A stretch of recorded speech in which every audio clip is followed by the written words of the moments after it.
सजीवातील जीवन प्रक्रिया part first या पाठामध्ये या अगोदर आपण सजीव म्हणजे काय आणि सजीवातील जीवन प्रक्रिया नेमक्या जीवन प्रक्रिया म्हणजे काय आणि ह्या जीवन प्रक्रिया कशा चालतात यांच्यामध्ये समन्वय नियंत्रण कशा पद्धतीने असतो याबद्दल अभ्यासलं। आणि सजीव जन्माला आल्यापासून मृत्यूपर्यंतचा कालखंड म्हणजे जीवन असतं आणि सजीवाच्या शरीरामध्ये वेगवेगळ्या जीवन प्रक्रिया चालतात। त्यामध्ये अन्नपचन आहे, त्यानंतर श्वसन आहे, रक्ताभिसरण आहे, उत्सर्जन आहे, परिवहन आहे, नियंत्रण आहे, समन्वय आहे। ह्या सगळ्या जीवन प्रक्रिया आपल्या व्यवस्थितपणे चालतात आणि प्रत्येक जीवन प्रक्रियेचा संबंध हा दुसऱ्या जीवन प्रक्रियेशी असतो। म्हणजे एखादी जीवन प्रक्रिया अशी स्वायत्त असते, म्हणजे स्वतंत्र नसते। मी माझं काम माझं चालू आहे असं काही नाही, असं अजिबात आपल्या शरीरामध्ये असत नाही। प्रत्येक जीवन प्रक्रिया दुसऱ्या जीवन प्रक्रियेशी संबंधित असते। आपल्याला माहिती आहे, आपण ज्यावेळेस अन्न खातो त्यावेळेस खाल्लेल्या अन्नाचं पचन होण्यासाठी जसं पचन संस्था मदत करते त्याच पद्धतीनं खाल्लेल्या अन्नाचं पचन होण्यासाठी श्वसन संस्था सुद्धा मदत करते। त्याचबरोबर खाल्लेल्या अन्नाचं पचन झाल्यानंतर हे सगळं रक्तामार्फत शरीरापर्यंत पोहोचवायचे म्हटल्यानंतर हे पचलेलं अन्न प्रत्येक घटकापर्यंत, प्रत्येक घटक म्हणजे कोणता, पेशी सारखा लहान घटक, पेशीपर्यंत पोहोचवायचे। लगेच पचन संस्था एकटी हे पोहोचवते का तिथपर्यंत, तर नाही, त्याला रक्ताभिसरण संस्था मदत करते। आता रक्ताभिसरण संस्था सुद्धा एकटी चालते का, रक्ताभिसरण संस्थेवर देखील आपल्या नर्वस सिस्टीमचं कंट्रोल असतं, नियंत्रण असतं, म्हणजे चेतासंस्थेचं मेंदूचं कंट्रोल असतो। आणि मेंदूनं जर हे सगळं केलं तर त्या हृदयाकडून होणारं काम चालतं आणि म्हणून मग रक्त शरीरातील सगळ्या अवयवांपर्यंत जाऊन पोहोचलं जातं। याचा अर्थ काय, सगळ्या जीवन प्रक्रिया त्या परस्परांशी संबंधित असतात। यावरून आपल्या ही बाब लक्षात येते।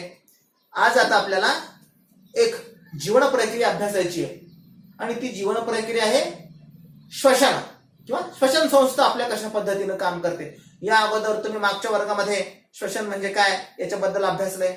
काय माहिती तुम्हाला श्वसन म्हणजे, कशाला बरं म्हणतात श्वसन, सर्व सजीवांना श्वसनाची आवश्यकता असते। म्हणजे काय घेतो आपण श्वसनामध्ये, वातावरणामधला एक वायू घेतो आणि त्या वायूचं नाव आहे ऑक्सिजन। हा ऑक्सिजन अतिशय महत्वाचा वायू आहे सजीवांच्या जगण्यासाठी, वातावरणामध्ये असतो। वातावरण म्हणजे काय, आपल्या पृथ्वीच्या भोवती असलेल्या हवेच्या आवरणाला वातावरण म्हणतात आणि या वातावरणामध्ये सर्वात जास्त कोणता वायू असतो, ऑक्सिजन नाही। आपल्याला वाटतं ऑक्सिजनच असतो, आपल्याला जगण्यासाठी तो उपयोगाचा असतो, परंतु नायट्रोजन सर्वाधिक आहे। 78% नायट्रोजन आहे आणि 21% ऑक्सिजन आहे। हा 21% ऑक्सिजन आपल्यासाठी प्राणवायू, आपण याला प्राणवायू म्हणतो, कारण त्याच्यामुळेच आपला प्राण असतो।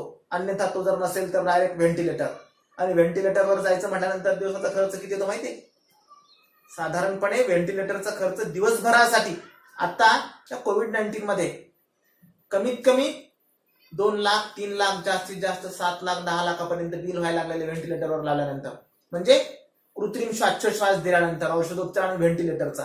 आणि हे सगळं आपल्याला नैसर्गिकरित्या फुकट मिळते, याची किंमत करायला शिकलं पाहिजे आपण। हा पाठ शिकायचा आहे, याचा अर्थ हाच की आपल्या जगण्यामध्ये हा दृष्टिकोन निर्माण व्हायला पाहिजे आणि या दृष्टिकोनाला सायंटिफिक वैज्ञानिक दृष्टिकोन म्हणतात।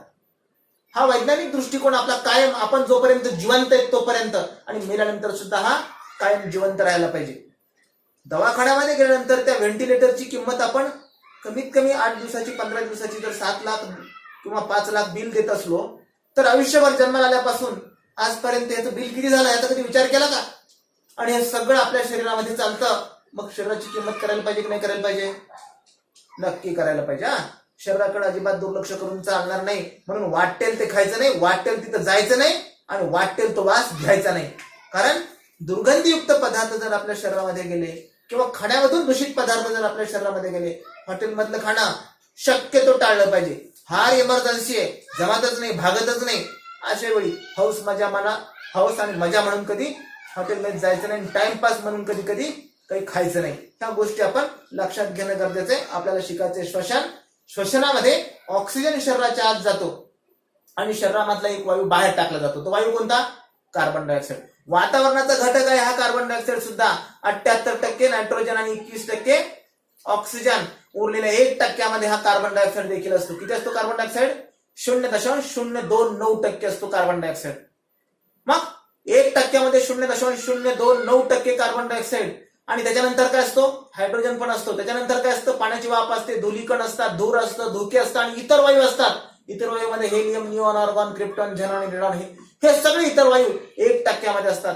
परंतु हा 0.029% असणारा कार्बन डायऑक्साईड सुद्धा आपल्या जगण्यासाठी उपयुक्त आहे, पण तो गरजेपुरता. जर जास्त झाला तर प्रश्न देखील निर्माण होतात, आणि ते प्रश्न म्हणजे पर्यावरणीय प्रश्न असतात. वातावरणाचं संतुलन बिघडतं, प्रदूषण होतं, ऍसिड रेन, ग्लोबल वॉर्मिंग किंवा डिप्रेशन ऑफ ओझोन यासारख्या समस्या वाढत जाणाऱ्या कार्बन डायऑक्साईडचा परिणाम म्हणून याला हरितगृह वायू देखील म्हणतात.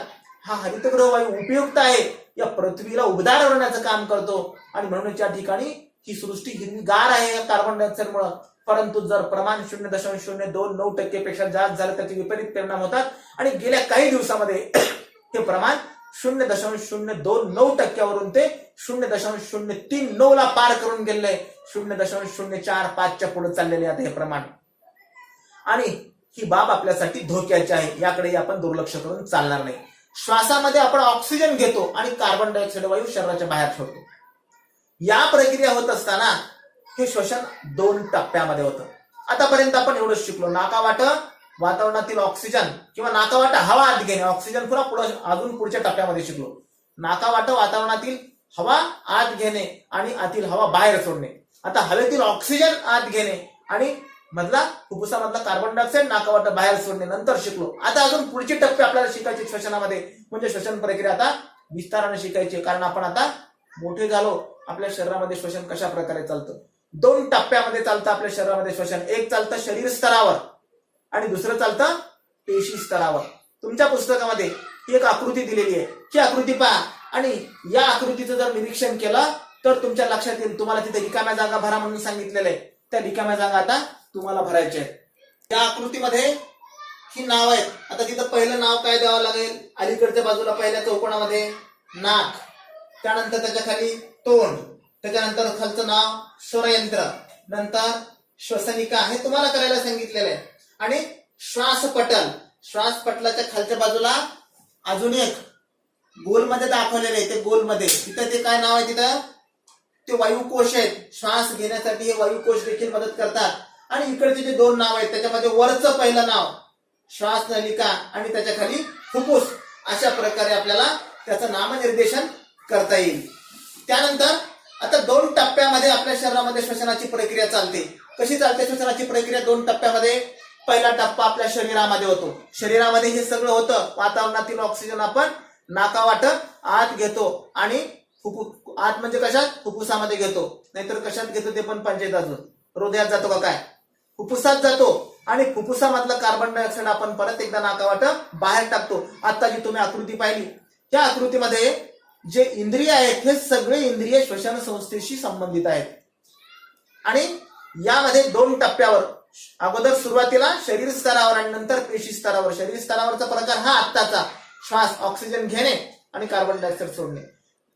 आता इंद्रिय मध्ये पेशी स्तरावर काय होतं, पेशी स्तरावर पेशीमध्ये आपल्या शरीरामध्ये, पेशी म्हणजे काय, त्याच्या शरीरामधला रचनात्मक आणि कार्यात्मक महत्वाचा लहान एकक म्हणजे पेशी असतो. Cell is the structural and functional unit of all living organisms. आणि या सेलमध्ये लहान असतो, परंतु त्या पेशीमध्ये सुद्धा अजून काही अंगक असतात. त्याच्यामध्ये मायटोकॉन्ड्रिया नावाचा एक अंगक असतो. आणि या मायटोकॉन्ड्रिया नावाच्या अंगकामध्ये आपल्या शरीरामध्ये ऑक्सिडीकरण होतं खाल्लेल्या अन्न पदार्थांचं. म्हणजे हा ऑक्सिडीकरणाचा टप्पा आपल्याला पेशी स्तरावर होतो शरीरामध्ये. आणि तो कुठं होतो, तंतुकणिकेमध्ये होतो. त्या तंतुकणिकेमध्ये झाल्यानंतर काय तयार होतं, तंतुकणिकेमध्ये झाल्यानंतर त्यापासून एटीपी तयार होतो. एटीपी, हा एटीपी म्हणजे काय असतं, एटीपी म्हणजे डायरेक्ट पचलेलं अन्न, ज्यावेळेस अन्न पचतं त्यावेळेस जे तयार होतं आपल्या शरीरामध्ये पचन संस्थेमध्ये ते तयार होतं. म्हणजे अन्नाचं पचन आणि श्वसन हे तंतुकणिकेत पेशी स्तरावर ऑक्सिडीकरण होतं अन्नाचं. ऑक्सिडीकरण होतं म्हणजे काय होतं, ऑक्सिजन सोबत त्याची रासायनिक अभिक्रिया होते म्हणजे ऑक्सिडीकरण होतं. अन्नामध्ये आपल्याला प्रमुख घटक कोणता असतो, याच्या अगोदर मी सांगितलं तुम्हाला, बघायच्या अगोदर कालच्या तासामध्ये काय सांगितलं, कोणता घटक असतो, कर्बोदकांचा स्त्रोत आपल्या शरीरामध्ये सर्वाधिक असतो. कर्बोदक म्हणजे कर्बोदकांचं पचनानंतर काय होतं, पचन कशाला म्हणतात, गुंतागुंतीच्या अन्न पदार्थांचं, म्हणजे complex food into converted food. जटिल अन्नपदार्थांचं रूपांतर साध्या अन्नपदार्थामध्ये होणं म्हणजे पचन होणं. म्हणजे साधा अन्नपदार्थ कोणता होतो? ग्लुकोज होतो. ग्लुकोजचा मॉलिक्युलर फॉर्म्युला काय? कशाला म्हणतात ग्लुकोज? C6H12 आणि O6 हा ग्लुकोज आहे. आता C6H12O6 म्हणजे काय?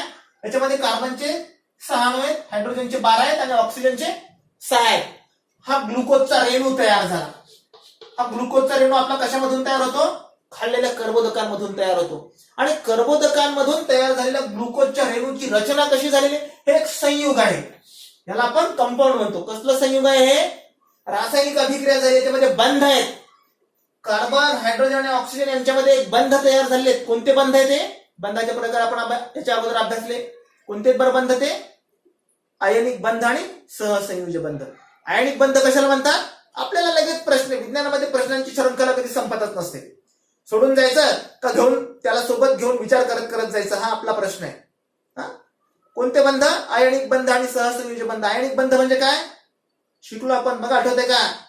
आठवत नसेल तर मागचं वाचलं पाहिजे, त्याच्याकडे जरा लक्ष दिलं पाहिजे. धातू आणि अधातू यांच्यामध्ये इलेक्ट्रॉनची देवाणघेवाण होऊन तयार होणाऱ्या बंधाला आयनिक बंध म्हणतात. इलेक्ट्रॉनची देवाणघेवाण होते. इथं आहेत का धातू अधातू? कार्बन, हायड्रोजन, ऑक्सिजन अधातू आहेत का धातू?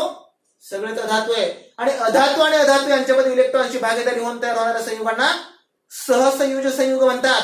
म्हणजे कसलं संयुग आहे? सहसंयोजी संयुग. त्याच्यामध्ये बंध कोणता झाला मग तयार? सहसंयोजी बंध तयार झाला. म्हणजे कोव्हॅलंट बॉन्ड तयार झाला. कोव्हॅलंट म्हणजे सहसंयोज. बंधाचा प्रकार कोणता? सहसंयोजी बंध.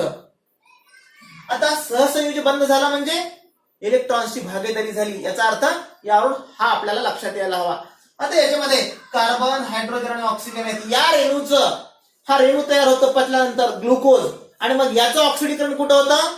याचं ऑक्सिडीकरण आपल्या तंतुकणिकेमध्ये होतं. ऑक्सिडीकरण होतं म्हणजे ऑक्सिजन सोबत रासायनिक अभिक्रिया होते. आणि ऑक्सिजन सोबत रासायनिक अभिक्रिया झाली की परत आता हा साधा पदार्थ तयार झाला, परंतु याच्यापासून सुद्धा अजून साधा पदार्थ तयार होतो. हा एक टप्पा झाला ग्लुकोजची निर्मिती म्हणजे साधा पदार्थ. आणि हा तयार होतो आपल्या तंतुकणिकेमध्ये. ही तंतुकणिकेची आकृती दिसते तुम्हाला, दिसते? ह्या तंतुकणिकेमध्ये हे होतं म्हणजे कर्बोदकांचं रूपांतर.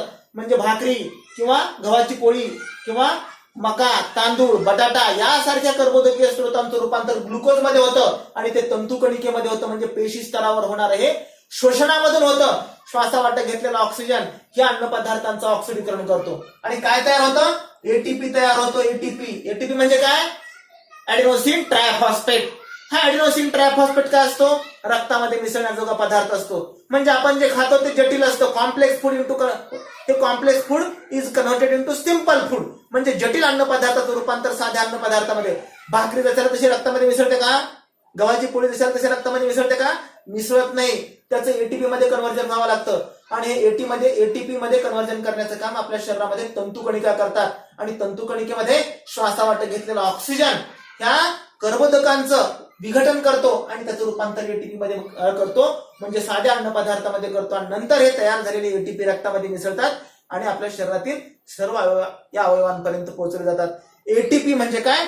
साधे अन्न पदार्थ, रक्तात मिसळण्याजोगे अन्न पदार्थ. हा पण रक्तामध्ये मिसळण्याजोगाचा अन्न पदार्थ आहे, परंतु साधा अन्न पदार्थ म्हणजे एटीपी. एटीपी म्हणजे ऍडिनोसिन ट्रायफॉस्फेट. परीक्षेमध्ये विचारतात एटीपी म्हणजे काय? लिहिता आलं पाहिजे आपल्याला. आता एटीपी तयार होतं म्हणजे काय होतं? ऑक्सिडीकरण होतं. ग्लुकोजचं ऑक्सिडीकरण झालं. आता ग्लुकोजचं ऑक्सिडीकरण 3 टप्प्यामध्ये होतं. ऑक्सिडीकरण होतं म्हणजे काय होतं? ऑक्सिजन मिळवला जातो किंवा आपण रासायनिक दृष्ट्या ऑक्सिडीकरण म्हणजे काय हे अभ्यासलंय. त्याच्यामधला इलेक्ट्रॉन गमावला जातो. इलेक्ट्रॉन गमावला जातो किंवा ऑक्सिजन सोबत रासायनिक अभिक्रिया होते. आणि ही रासायनिक अभिक्रिया पेशी स्तरावर होते आणि ऑक्सिजनच्या सोबत होते म्हणजे याला ऑक्सिशोषण म्हणतात. श्वसन 2 प्रकारचं, परंतु मानवामध्ये मात्र ऑक्सिशोषण होतं. म्हणजे ऑक्सिजनच्या सानिध्यामध्ये कर्बोदकांचं ऑक्सिडीकरण, ग्लुकोजचं ऑक्सिडीकरण होतं. आणि हे ग्लुकोजचं ऑक्सिडीकरण 3 टप्प्यामध्ये होतं. त्याच्यामध्ये पहिला टप्पा आहे ग्लायकोलिसिस किंवा याला ग्लुकोजचं विघटन म्हणतात. ग्लायकोलिसिस किंवा ग्लुकोजचं विघटन. दुसरा टप्पा आहे क्रेब्स सायकल. आणि तिसरा टप्पा आहे म्हणजे इलेक्ट्रॉन ट्रान्सफर सायकल, इलेक्ट्रॉन वहन साखळी असा तिसरा टप्पा आहे. 3 टप्प्यामध्ये होतं. आता आपल्याला पहिला टप्पा अभ्यासाचा आहे म्हणजे ग्लुकोजचं विघटन होऊन नेमकं काय होतं? विघटन होतं म्हणजे काय? हा ग्लुकोज तयार झाला. कशापासून झाला? कर्बोदकांपासून झाला. आता कर्बोदकांपासून ग्लुकोज झाल्यानंतर या ग्लुकोजचं विघटन होऊन साध्या पदार्थामध्ये रूपांतर होतं. आता ते साधे पदार्थ कसे होतात आणि मग ग्लुकोजचं विघटन म्हणजे काय ते आपल्याला अभ्यासायचे. आता पेशी स्तरावर जे श्वसन होतं त्या श्वसनामध्ये 3 टप्पे सांगितले. त्या 3 टप्प्यामधला पहिला टप्पा आपल्याला अभ्यासायचा आहे ग्लायकोलिसिस म्हणजे ग्लुकोजचं विघटन. ग्लायकोलिसिस हा शब्द जर लक्षात ठेवला, ग्लायको म्हणजे ग्लुकोज आणि लिसिस म्हणजे ब्रेकडाऊन ऑफ ग्लुकोज म्हणजे ग्लुकोजचं ब्रेकडाऊन होतं, ग्लुकोजचे तुकडे होतात, ग्लुकोजचं अजून परत साध्या अन्न पदार्थामध्ये रूपांतर होतं. ग्लुकोज कशापासून तयार झालं? कर्बोदकांपासून तयार झालं. खाल्लेल्या भाकरीपासून, पोळीपासून, गव्हापासून किंवा तांदळापासून, मक्यापासून, बटाट्यापासून, कर्बोदकांपासून ग्लुकोज तयार झाल्याने आता ब्रेकडाऊन ऑफ ग्लुकोज नावाची प्रक्रिया तंतुकणिकेत होती. तो पहिला टप्पा म्हणजे ग्लुकोजचं विघटन. या ग्लुकोजच्या विघटनामध्ये सर्वात अगोदर हा ग्लुकोजचं रूपांतर होतं पायरुव्हिक ऍसिड मध्ये. पायरुव्हिक ऍसिड एटीपी, NADH2 आणि पाण्यामध्ये होतं. आता पायरुव्हिक ऍसिड एटीपी, पायरुव्हिक ऍसिड हा एक अन्न पचनासाठी उपयोगी पडणारा पदार्थ आहे. मध्ये सहविकर आणि NADH2 सुद्धा सहविकर आहे, उपयुक्त घटक आहेत. जसा हायड्रोक्लोरिक ऍसिड असतो तसा हा पायरुव्हिक ऍसिड सुद्धा साधा अन्न पदार्थ आहे. ह्याच्या ग्लुकोज पासून तयार झालेला साधा अन्न पदार्थ आहे. एटीपी म्हणजे ऍडेनोसिन ट्रायफॉस्फेट आणि हा NADH2 म्हणजे निकोटिनामाइड ऍडिनाइन डायन्यूक्लियोटाइड. हे निकोटिनामाइड ऍडिनाइन डायन्यूक्लियोटाइड हे सहविकर तयार होतं, त्याचबरोबर पाणी तयार होतं आणि त्या प्रत्येकाचे 2 रेणू तयार होतात. कशाचे? पायरुव्हिक ऍसिड, एटीपी, NADH2 आणि पाणी यांचे प्रत्येकाचे 2 रेणू तयार होतात आणि हे प्रत्येकाचे 2 रेणू तयार झाल्यानंतर पुन्हा पुढच्या टप्प्यामध्ये या पायरुव्हिक ऍसिडचं परत एकदा साध्या अन्न पदार्थामध्ये रूपांतर होतं अजून एकदा, म्हणजे पायरुव्हिक ऍसिडचं विघटन होतं. त्या पायरुव्हिक ऍसिडचं काय होतं? पायरुव्हिक ऍसिडचं विघटन होऊन अजून अन्नाच्या पचनासाठी उपयुक्त असणारे एन्झाइम्स तयार होतात, सहविकरे तयार होतात आणि त्या सहविकरामध्ये पहिला सहविकरण तयार होतो ऍसिटाइल कोएन्झाइम ए. ऍसिटाइल कोएन्झाइम ए तयार होतो आणि हा ऍसिटाइल कोएन्झाइम ए तयार झाल्यानंतर परत एकदा ऍसिटाइल कोएन्झाइम ए चं रूपांतर कार्बन डायऑक्साइड आणि NADH2 मध्ये होतं. आता कार्बन डायऑक्साइड आणि NADH2 यांचे सुद्धा प्रत्येकी 2 रेणू तयार होतात. हे 2 रेणू हे काय आहेत? निकोटिनामाइड ऍडिनाइन डायन्यूक्लियोटाइड म्हणजे हे सहविकर आहेत, अन्न पचनासाठी उपयुक्त असणारे एन्झाइम्स आहेत, विकर आहेत, पाचक रस आहेत आणि हे सगळं कुठं होतं? तंतुकणिकेमध्ये होतं. हे आता माहिती पाहिजे. तंतुकणिका कशात असते? पेशीत असते. आणि पेशी कुठं असते? आपल्या प्रत्येक अवयवामध्ये. प्रत्येक अवयव हा पेशीपासून तयार झाला. पेशी, उती, इंद्रिय आणि नंतर संस्था तयार झाल्या. नंतर सगळी संस्था म्हणजे आपलं शरीर तयार झालं. हे सगळं आपल्या शरीरामध्ये तयार होतं आणि म्हणून आपण आपल्या शरीराची काळजी घेतली पाहिजे. आपण आपल्या शरीराची जरा निगा राखली पाहिजे आणि कर्बोदकांचे स्त्रोत आपल्या आहारामध्ये जवळपास 60% आपल्या आहारामध्ये कर्बोदकीय स्त्रोत असतात आणि याच्यामध्ये ग्लुकोजचं विघटन हा याच्यातला पहिला टप्पा असतो. दुसरा टप्पा आहे क्रेब्स सायकल, तो नंतर अभ्यास.